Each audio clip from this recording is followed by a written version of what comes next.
हाय मेरे प्यारे दोस्तों, मैं हूं एलपी अमित।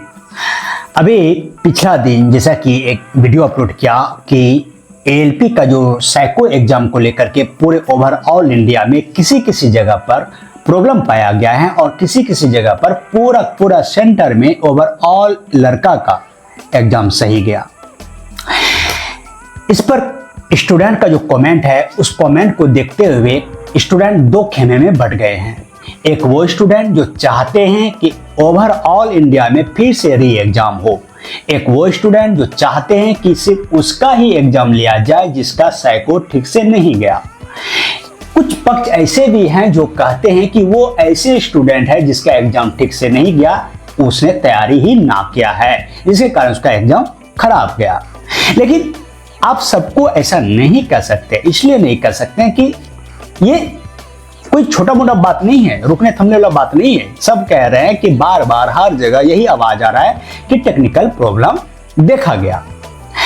अब इसमें अगर हम कमेंट को लेते हैं, कमेंट देख सकते हैं। किसी का कहना है कि उन्होंने जो है मेमोरी टेस्ट में आपका टोटल किया लेकिन दिखा रहे 24 किया तो उनको 23 दिखा रहे, क्लॉक में 20 कर रहा है तो 18 दिखा रहे हैं। मेरे प्यारे दोस्तों, बात एग्जाम लेने और ना लेने का ऐसा बात नहीं। बात मेन मुद्दा क्या है, अगर फिर से ओवरऑल इंडिया ओवरऑल स्टूडेंट का एग्जाम लेते हैं रेल, तो इफेक्ट क्या पड़ेगा। पहली बात तो टी स्कोर, जो टी स्कोर बनाते हैं, जो फाइनल स्कोर बनाते हैं, वो लेवल बराबर रहेगा। अगर सभी का एग्जाम एक साथ लिए जाते हैं पुनः एक बार, तो टी स्कोर का जो लेवल रहेगा वो एक समान होगा, एक समान उठाया जाएगा। अगर इसको जो अभी एग्जाम जिसका चला गया बढ़िया गया, जो नहीं देना चाहते या जिसका रेल ने भी जैसा कि नोटिस जारी किया कि हम उसी कैंडिडेट का फिर से एग्जाम लेंगे जिसका कि एग्जाम टेक्निकल प्रॉब्लम के कारण कहीं न कहीं खराब गया है।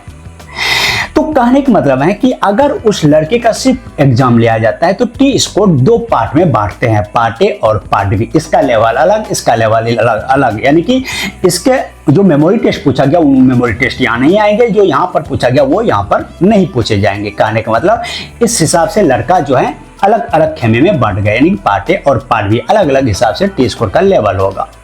तो यहाँ पर क्या ये करना उचित है, इसको हमें रेलवे बोर्ड पर छोड़ना पड़ेगा।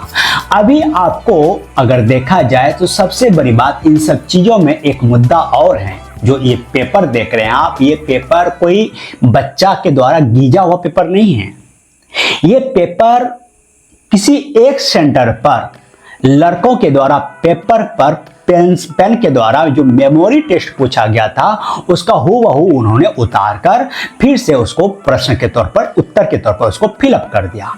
तो ये पेपर अभी व्हाट्सएप खेल रहे हैं। कहने का मतलब ये पेपर इतना शेयर हो चुका है कि अब ये पूरी तरह से वायरल हो चुका है। तो हो सकता है कहीं न कहीं रेल जो है एक बड़ा कदम उठा सकता है, यानी कि पूरा ओवरऑल इंडिया में फिर से एग्जाम ले सकता है।